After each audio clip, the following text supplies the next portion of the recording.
السلام علیکم عزیزان پاکستان، دیکھتی آنکھوں سنتے کانوں کو ملک خضر حیات کا سلام پہنچے اور ڈھیروں دعاؤں کے ساتھ محبت بھرا پیغام پہنچے۔ عزیزان من، اس وقت آپ دیکھ رہے ہیں یوٹیوب پہ news channel Life Lines with Khizar Baba. آپ کا میزبان ملک خضر حیات آپ کی خدمت میں، آپ کے پیش آپ کے ساتھ ساتھ ہمہ وقت کوشاں اور دعا گو۔ عزیزان من، یاد رہے یہ چینل آپ کی خدمت اور بھلائی کے لیے دن رات یعنی ہر گھڑی، ہر وقت، ہر پل، لمحہ بلمحہ کام کر رہا ہے۔ عزیزان من، اس چینل کو زیادہ سے زیادہ واچ کیجئے، سبسکرائب کیجئے، داد دیجئے اور اس چینل کا بھرپور ساتھ دیجئے۔ یہ چینل بنے گا آپ کا فخر اور ناز، اور آپ بنیں گے اس چینل کا فخر اور ناز۔ عزیزان من، بتانا چاہتا ہوں اور ایک پھول نگر کا یعنی اپنے دیش کا ایک سچا واقعہ سنانا چاہتا ہوں۔ واقعے کا عنوان کچھ اس طرح ہے کہ والدین اپنی اولاد کی تربیت میں غفلت استعمال کر رہے ہیں، جس کی وجہ سے والدین کو پرابلم اور پریشانی کا سامنا کرنا پڑ رہا ہے۔ عزیزان من، میرے گاؤں میں ایک حاجی صاحب رہا کرتے تھے۔ اس کے 2 بیٹے تھے اور دونوں کا اچھا سیٹ اپ تھا۔ یعنی حاجی صاحب کی تقریباً 5 ایکڑ زمین تھی، تو 2.5 ایکڑ جو ہے دونوں بیٹوں کو دے دی، اور اس کے علاوہ دونوں کا اپنا ایک ٹریکٹر بھی تھا اور تھریشر بھی تھی، اور باقی بھی کھیتی باڑی کے لیے جو سامان ہوتا ہے وہ ان کے پاس تھا۔ عزیزان من، ایک دفعہ لین دین کے معاملے میں دونوں بھائیوں کے ساتھ ناراضگی ہو گئی، اور دونوں بھائیوں نے ایک دوسرے کو بلانا بند کر دیا، ایک دوسرے سے بات چیت بند کر دی۔ کچھ تو اولاد کی وجہ سے، اولاد جب جوان ہوتی ہے تب بھی یہ عورتیں لڑ پڑتی ہیں اور بھائیوں کو جدا کر دیتی ہیں، اور کچھ جو ہے یہ جو جائیدادوں کے جھیڑے جھگڑے ہیں نا، اس میں بھی بندہ جو ہے پورا نہیں ترتا اور پھر پرابلم آتی ہے۔ تو دونوں بھائیوں نے فیصلہ کیا کہ ہم اب اکٹھے نہیں چل سکتے۔ تو دونوں بھائیوں نے ماں باپ سے یہ بات جب شیئر کی اور خود ہی کہنے لگے، ایک کہنے لگا کہ ماما جو ہے وہ میرے ساتھ زیادہ محبت کرتی ہے تو ماما میرے ساتھ رہے گی۔ دوسرا کہنے لگا کہ بابا جو ہے وہ میرے ساتھ زیادہ پیار کرتے ہیں، میں بابا کو اپنے ساتھ رکھوں گا۔ ماں اور باپ دونوں دیکھتے رہے لیکن وہ خاموش رہے۔ لیکن ہوا پھر کیا کہ ایک بیٹے نے باپ کو لے لیا اور ایک بیٹے نے ماں کو لے لیا، اور ایک دوسرے کو وارننگ دے دی کہ خبردار، تمہارا آنا جانا، جینا مرنا ہمارے لیے ختم اور ہمارا تمہارے ساتھ ختم۔ لوگوں نے بڑا سمجھایا لیکن بضد تھے، اور وہ بندہ بضد ہوتا ہے جس کے پاس تعلیم نہیں ہوتی۔ بات یاد رہے، تعلیم کا ہونا ضروری ہے، ورنہ تعلیم کے بغیر تربیت ادھوری ہے۔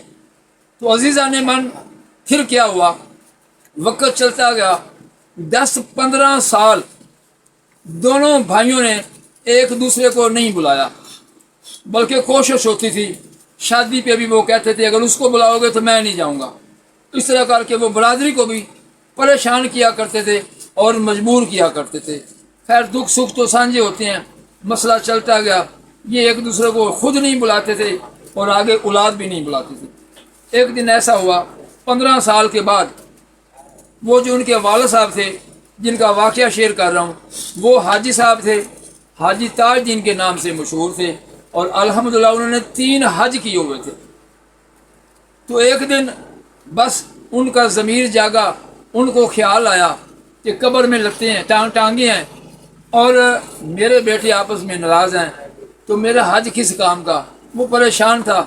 ہر پریشانی کی عالم میں اس نے بڑا لوگوں کو کہا کہ میرے بیٹوں کو سمجھاؤ، لیکن وہ کم وقت نہیں باپ کی بات مانتے تھے۔ تو ایک دن حاجی صاحب کا دل للچایا، اس نے کہا چلو شریک حیات، شریک غم، زندگی کے ساتھی کو مل کے آتے ہیں۔ رات کا وقت تھا، رات بھی اندھیری تھی، چونکہ بین لگا ہوا تھا دونوں کے اوپر، تو لہذا عمر بھی میری طرح ان کی کچھ 70-75 کے لگ بھگ تھی، تو بین لگا ہوا تھا، تو اس لیے وہ اللہ کا نام لے کے جناب والا اٹھا اور چل پڑا۔ غالباً کوئی 1 کلومیٹر تو 2 کلومیٹر کا فاصلہ تھا جہاں پہ ایک بیٹا رہتا تھا۔ تو وہ جب آیا تو چونکہ وہ تو گھر والے تالے والے لگا کے سوئے ہوئے تھے، تو وہ جناب والا اس نے وہ دیواریں گاؤں کے اندر تھوڑی سی یہ شولڈر تک ہوتی ہیں، کندھوں تک ہوتی ہیں، اس نے نیچے کوئی چیز رکھی اور ایسے تھوڑا سا اوپر جھانکا تاکہ دیکھوں کہ سین میں کون کون لوگ سوئے ہوئے ہیں۔ جو ہی جھانکا تو جو بیوی تھی اس کی نظر پڑی، بخدا پتہ نہیں اس نے پہچانا ہے یا نہیں پہچانا، موبائل تو ہوتے نہیں تھے کہ چلو ان کی انڈرسٹینڈنگ ہو جاتی، اس نے شور ڈالنا شروع کر دیا، چور چور چور۔ اس کے بیٹے، اس کی بہو، آگے اس کے وہ محلے والے پڑوسی، وہ جناب سارے جو ہیں انہوں کسی نے فائرنگ شروع کر دی، تو کسی نے جناب والا بھاگنا شروع کیا، ادھر گیا ادھر گیا، چور چور چور، پورا محلہ جاگ پڑا، بھاگنا شروع ہو گیا، اور اس میں بندہ نشیز میں بھی شامل تھا۔ اچھا تو پھر کیا ہوا؟ خیر بھاگ کے کوئی بیچارہ کلومیٹر ادھر گیا، کوئی ادھر گیا، کسی نے کچھ کہا کہ ان کے پاس زیور ہے، وہ زیور لینے آیا ہے، کوئی کہتا ہے کہ ان کے پاس بکرے اچھے ہیں، کوئی بکروں کی چوری کرنے کے لیے آیا ہے، کوئی کہتا تھا کہ یہ دکان ان کی ہے اور ان کی کمیٹی نکلی ہے، یقیناً کسی عورت نے کسی کو بتا دیا ہوگا کہ ہماری کمیٹی نکلی ہے تو کمیٹی کا یہ چور ہے۔ تو اس طرح کر کے پبلک نے جب یہ بات پبلک میں گئی تو ہر بندہ اپنے اپنے ویوز دے رہا تھا، لیکن ہم بھی وہی موجود تھے، ہم ہنس دیے، چپ رہے، منظور تھا پردہ تیرا۔ تو عزیزان من 2 دفعہ حاجی صاحب نے اسی طرح، یعنی 15 سال کے اندر 2 دفعہ اسی طرح انہوں نے آنے کی کوشش کی دوسرے بیٹے کے پاس جہاں حاجی صاحب کی بیوی رہتی تھی، یعنی ان بچوں کی ماں رہتی تھی، لیکن ناکام لوٹا، بڑا شرمندہ ہوا، لیکن کسی اللہ نے پردہ رکھا، کسی کو پتہ نہیں تھا کہ وہ کون تھا۔ خیر قدرت کی کرنی اس طرح ہوئی، 5 وقت کا نمازی تھا، بعد جماعت نماز ادا کرتا تھا اور بار وقت جمعہ پڑھا کرتا تھا، معاشرے کے اندر محلے کے اندر بڑی عزت تھی، پنچایت کے حوالے سے لوگ اس کو بلا لیا کرتے تھے اور کسی کے ساتھ وہ زیادتی وغیرہ نہیں کرتا تھا، لیکن گھر کی وجہ سے چونکہ بیوی بالکل ان پڑھ تھی، بلکہ عقل کی بھی ان پڑھ تھی۔ ایک بندہ ہوتا ہے ان پڑھ، ان ایجوکیٹڈ، لیکن وہ دماغ کا پڑھا لکھا ہوتا ہے، سینس رکھتا ہے، شعور رکھتا ہے، معاشرے کے نشیب و فراز کو وہ سمجھتا ہے، اور وہ زمانہ ساز ہوتا ہے، کسی کو دھوکہ نہیں دیتا، لیکن وہ ان ایجوکیٹڈ تھی، جو دماغ میں بات ڈال دو بزد ہو جایا کرتی تھی۔ خیر قدرت کی کرنی اس طرح ہوئی کہ وہ بیمار ہوئی، بیمار ہونے کے بعد وہ اللہ کے پاس چلی گئی۔ جب اللہ کے پاس چلی گئی تو پورے محلے کو اعلان کر دیا کہ فلاں کی جو ہے والدہ ماجدہ وہ دار فانی سے کوچ کر گیا، تو لہٰذا افسوس کے لیے ان کے گھر آ جاؤ۔ تو انہوں نے اہتمام کیا ہوا تھا، عورتوں کا علیحدہ اہتمام کیا ہوا تھا، افسوس کرنے والی عورتوں کا اور افسوس کرنے والے مردوں کا علیحدہ اہتمام کیا ہوا تھا۔ تو میں نے بھی اپنی بیگم کو بھیجا، یہ پڑوسی ہیں تو بڑا یہ جو ہے نا وہ لوگ جا رہے ہیں تو ہمارا بھی حق بنتا ہے، جاؤ افسوس کر کے آؤ، اس کے بیٹوں کے ساتھ کر کے آؤ، ان کی بہوؤں کے ساتھ کر کے آؤ۔ تو میں نے بیگم کو بھی بھیج دیا، لیکن بتاتا چلوں کہ وہاں پہ عورتوں کی تعداد زیادہ تھی اور مردوں کی تعداد کم تھی افسوس کرنے والوں میں۔ تو وہ پھر جنازہ وہ لے گئے، عورتیں آ رہی تھی تو وہ سارا اس کا منہ دیکھ رہی تھی، آخری دیدار کر رہی تھی۔ ان کے گھر تو صفے ماتم بچھا ہوا تھا، لیکن جو بھی عورت وہ آخری ان کی زیارت کر کے جب گھر آتی تھی تو وہ کانوں کو ہاتھ لگاتی تھی اور ہاتھ جوڑ کے اللہ سے معافی مانگتی تھی، کہتی تھی یا اللہ ہمیں معاف کر دینا۔ عورتوں سے پوچھا گیا کہ یہ اس کی پوری باڈی جو ہے بڑی خوبصورت تھی، سفید تھی، قد تھا، حسن تھا، لیکن مرنے کے بعد بالکل وہ سیاہ ہو گئی، بلیک ہو گئی، پوری باڈی اس کی بلیک ہو گئی۔ تو سارے لوگ پریشان تھے، عورتیں پریشان تھیں کہ آج تک ہم نے ایسی ڈیڈ باڈی نہیں دیکھی، یہ کیا ہو گیا؟ تو پھر بعد میں جو ان کے قریب رہتے تھے، ان کے رشتہ دار جن کا ان کے گھر اکثر آنا جانا بھی تھا، انہوں نے کہا کہ یہ راز کی بات ہے، لیکن بتانا اس لیے چاہ رہے ہیں تاکہ آپ کو ہدایت مل جائے۔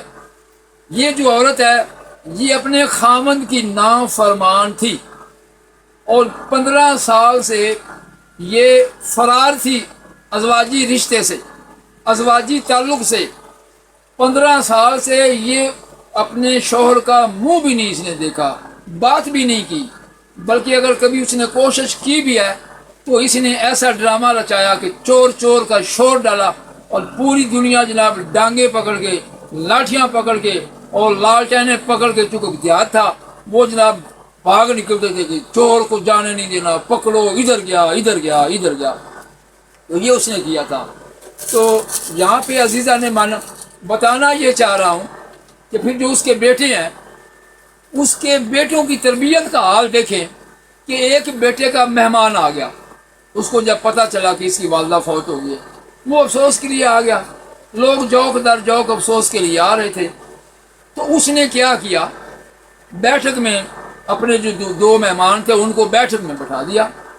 بٹھانے کے بعد گھر سے ایک چھوٹے بچے کو کہا کہ 2 کوک کی بوتل لے کے آؤ۔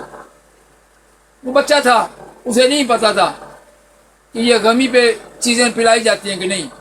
وہ گیا دکان پہ، کھاتا لگا ہوا تھا، وہ 2 بوتلیں لے کے آ گیا کوک کی۔ اب وہ اس کا بیٹا جو ہے وہ کوک کی بوتلیں اس کو پلا رہا ہے۔ مہمان سمجھدار تھے، باشعور تھے، وہ کہنے لگے یار تمہاری والدہ ماجدہ فوت ہو گئی، یہ آپ نے کیا گھٹیا حرکت کی ہے یار، یہ نہیں ایسا ہوتا، نہیں ہم پانی پئیں گے۔ اس نے کہا یہ آپ کو پینا پڑے گا۔ اب وہ بضد ہو گیا۔ میں ان کے والد کے پاس بیٹھا ہوا تھا، وہ سارے جو لوگ بیٹھے ہوئے تھے افسوس کرنے کے لیے، وہ سارے باتیں کرنا شروع ہو گئے، دیکھنا شروع ہو گئے یہ بوتلیں کہاں جا رہی ہیں۔ خیر اس نے زیادہ ان کو تنگ کیا تو مہمانوں کو بوتلیں تو پینا پڑی، جب زیادہ تنگ کیا شور مچ گیا، ہر طرف سب کو پتہ چل گیا۔ تو عزیزہ نے من کہنا اور بتانا یہ چاہتا ہوں کہ والدین جب غفلت کریں گے، اولاد کو ٹائم نہیں دیں گے، تو پھر ایسے تو مسائل پیدا ہوں گے۔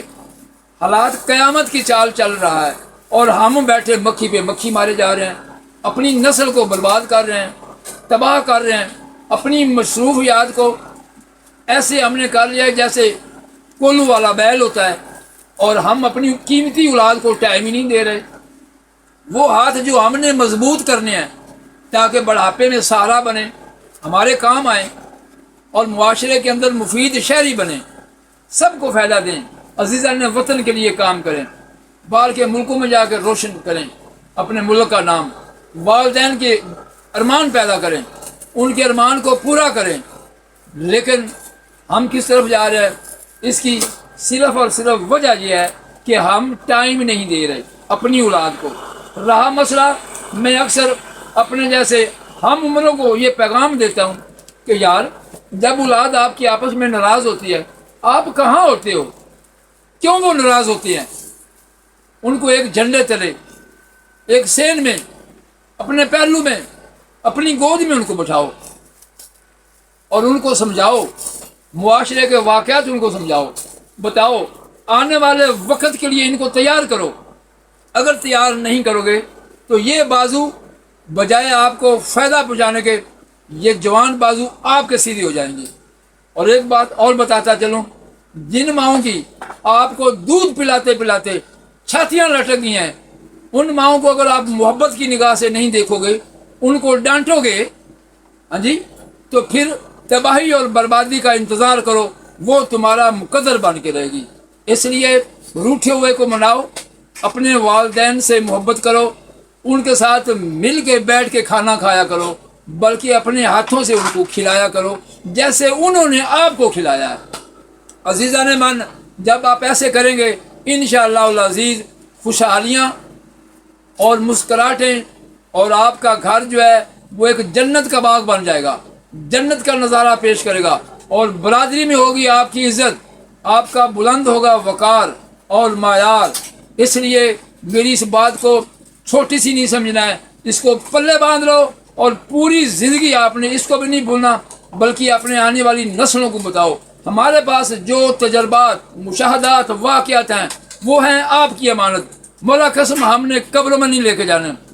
تو چلتے ہوئے ایک فلک شگاف نعرہ، اپنا خیال رکھیے گا، اپنے چاہنے والوں کا خیال رکھیے گا، اور اپنے ہمسایوں کو کبھی نہ بھولیے، اور اپنے ملک کا یقیناً خیال رکھیے۔ تو اس کے ساتھ ہی اپنی گفتگو کو سمیٹتے ہوئے اب میں آپ سے اجازت چاہتا ہوں۔ میرا اور آپ کا اللہ حامی و ناصر۔ پاکستان زندہ باد۔